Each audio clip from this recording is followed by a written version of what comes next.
All right, Shalom. It's your brother Kashakwala coming back at you with another lesson, giving all glory, honor, and praises to Yahweh Ba'Shem Yahushai, Ba'Shem Chakwadash. Double honors to the apostles and elders of Great Millstone who rule and teach well. Peace, love, salutation to the elect 144 first fruit. All right, coming back at you with another swift lesson. This lesson is going to be pertaining around being,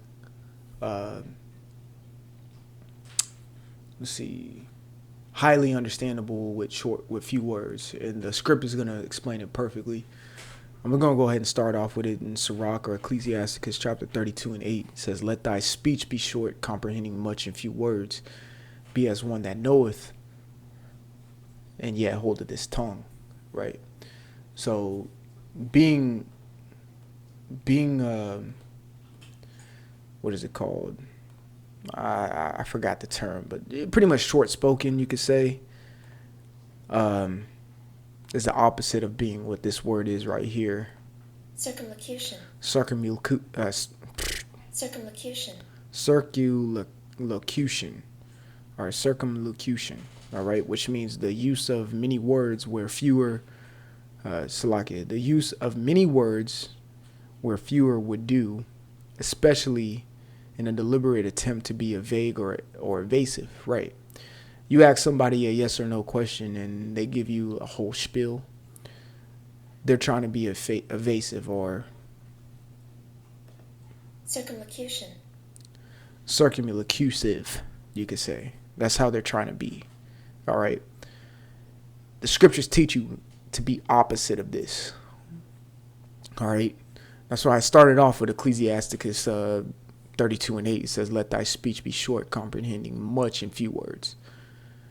You only have to say a few things to get your point across. Nowadays, since people are so sensitive, being very short with your words comes off as you being blunt. Which, in a sense, fuck it. Yeah, I said it. All right, excuse my French. But whatever. If that's what if 3 words is what it takes for me to get my point across, and that's all I need, well, that's what I'm going to use. And that's how we are today. All right. It only takes a few things. Just, hey, how do you get saved? By calling on the name of Yahweh Ba'Shem Yahushai. There's not much else to it. You see what I'm saying? Well, what do I have to do after I call on it? Follow his commandments. You see what I'm saying? There's no gray when you speak with boldness and you get straight to your point with few words. There's no gray area.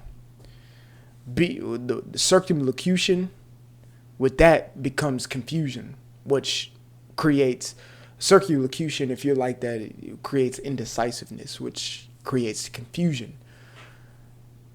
So having your speech short and comprehending much in few words can save you a whole world of trouble.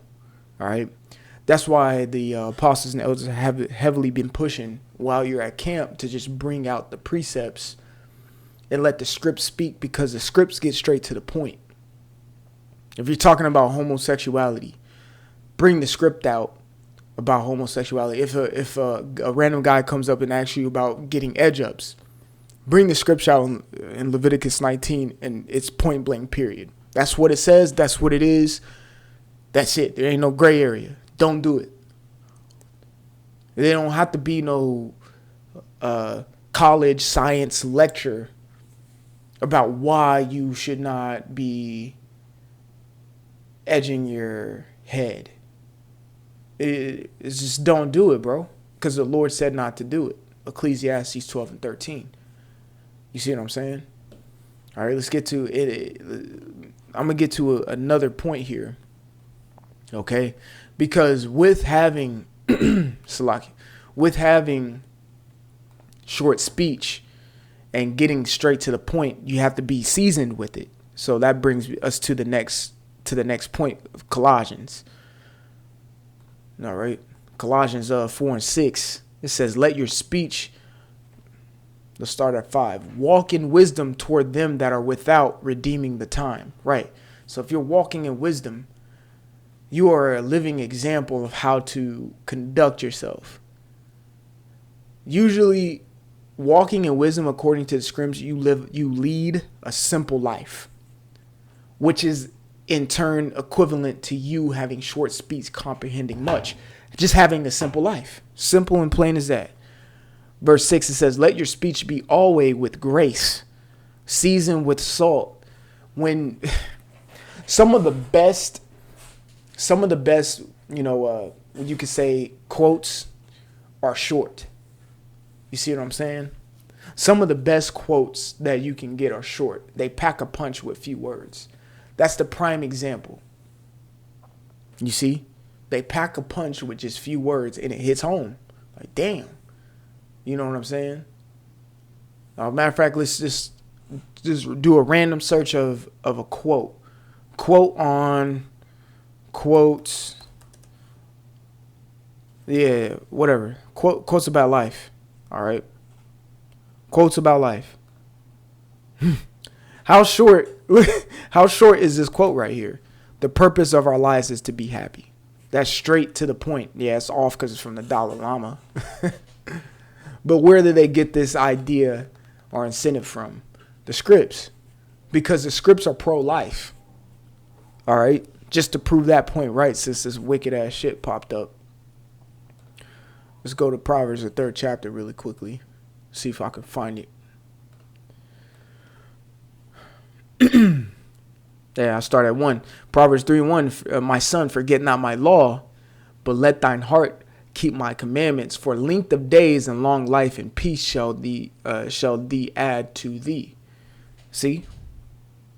All right. So really, what? To keep the law, statutes, commandments, and keep it simple.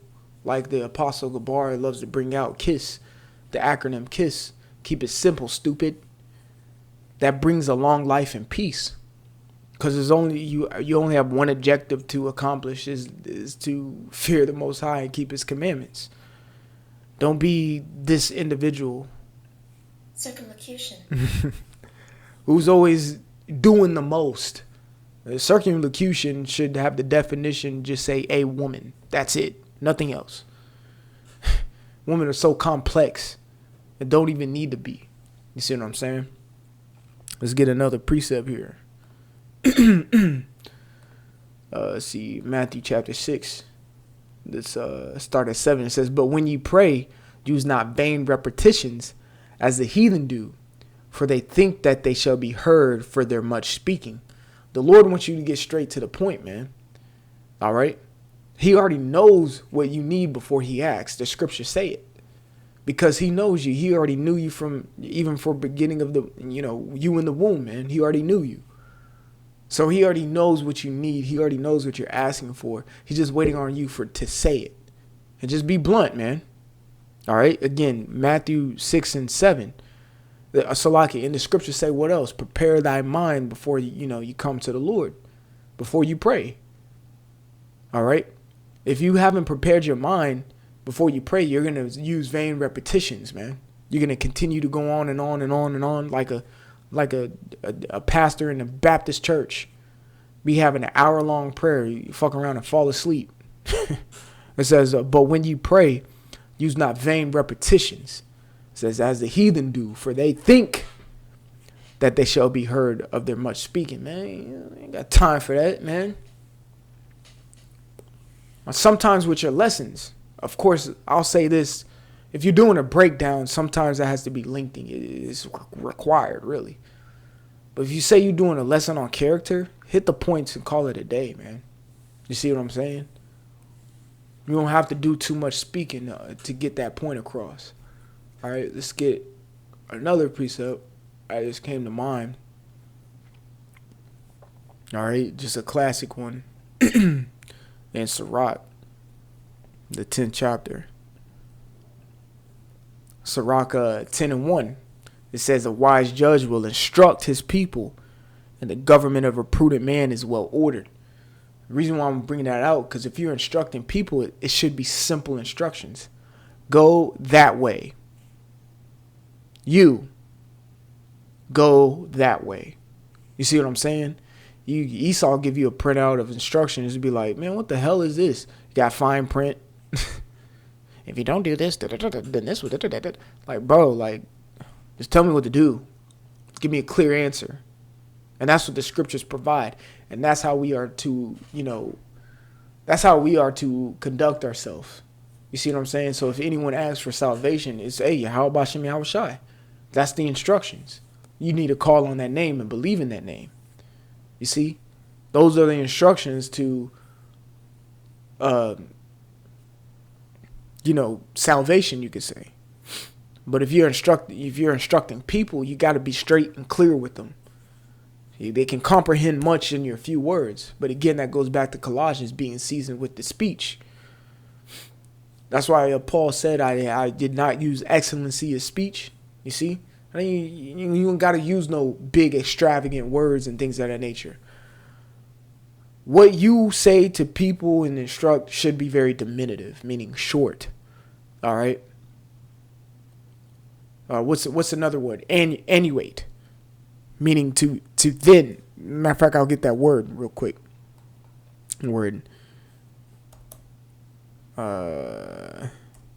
Attenuate. That's what I mean. Attenuate. Salaki. I'm the worst speller ever if you watch my videos. All right. Attenuate.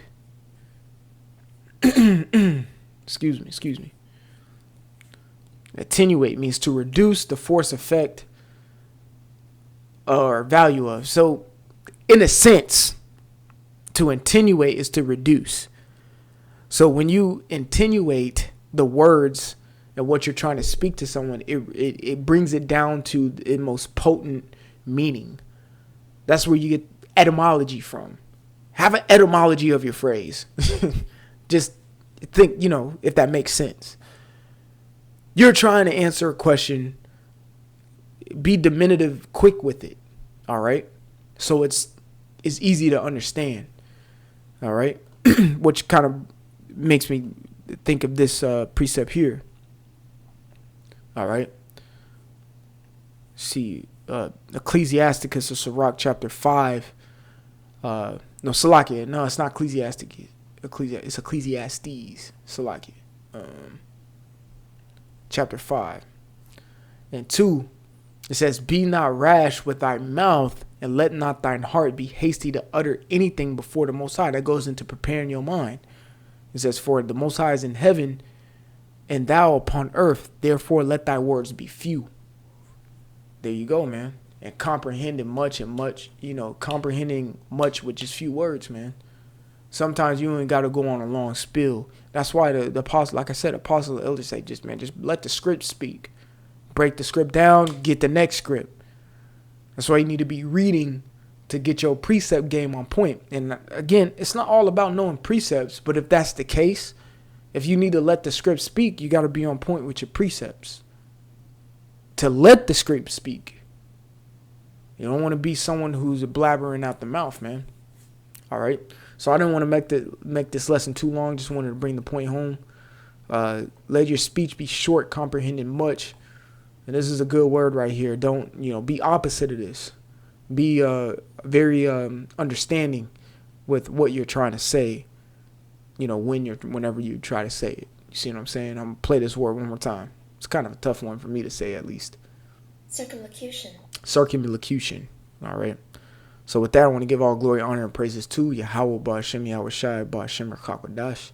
Double honors to the apostles and the elders of Great Millstone who rule and teach well. Peace, love, salutation to the elect 144 first fruit. Until the next time, Shalom.